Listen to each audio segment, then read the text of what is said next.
When the Night Comes Out, a collection of horrifying stories written by Bryan Alaspa, narrated by Allie James.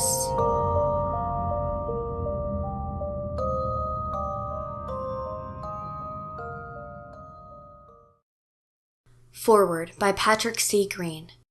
Hey, you know that feeling when it's late summer, it's past your usual bedtime, but you're outside for some damn reason? There comes a breeze pretending autumn, and you catch that first whiff of decay, of change. There's something else in that whiff too, and you can't quite define it, but it's both enticing and morbid. Bryan Alaspa knows that feeling. He knows how to remind you of it. He knows why you crave and dread it, and he's willing to find it and bring it out, bring it home, even if he has to dig. A few years back, Bryan and I wrote separate books about folks trapped in a remote cabin by a primal force they were not even remotely prepared to face. Bryan went a little farther than I did, intensity-wise. Where I was happy to keep the narrative within the realm of the fantastic, Bryan dragged its wounded body much closer to the harsh light of realism.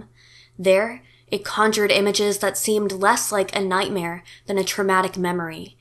You see, we've all allowed ourselves fleeting moments of consideration, of curiosity in regards to just how terrible a scenario we could endure, or not. We stuff and stomp that weird hope it never happens down into the dark hole of our psyche, and even manage to forget about it. But dark holes are where dark things flourish, and you know you have to face it. So why not have a little fun in doing so? Bryan knows what you need. He'll take care of you. He'll open that cave in your mind and hand you a flashlight. He'll be right behind you. He'll stay with you to the end. Patrick C. Greene is a horror thriller author of numerous horror novels and short stories.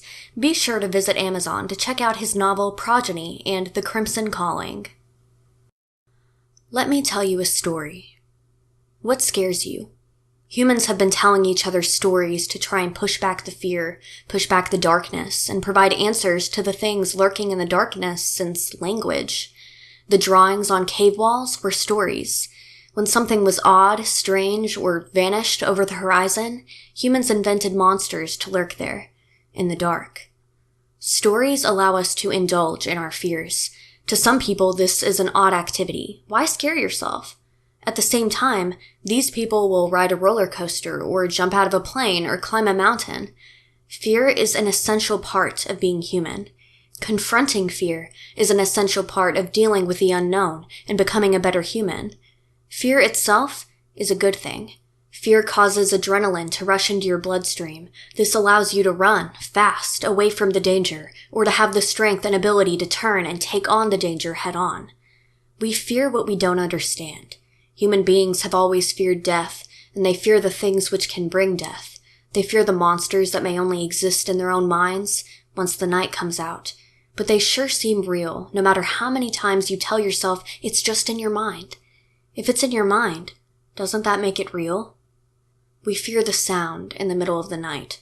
We fear the scream when no one is around.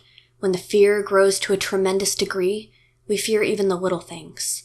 Elevators, spiders, thunderstorms, high places, closed spaces, darkness. We call them phobias to make it seem clinical. People can treat phobias. They can overcome them. Yet the fear still lurks. It comes out when the sun goes down. The fear pounces when the sun turns from blue to black. The fear comes when the night comes out.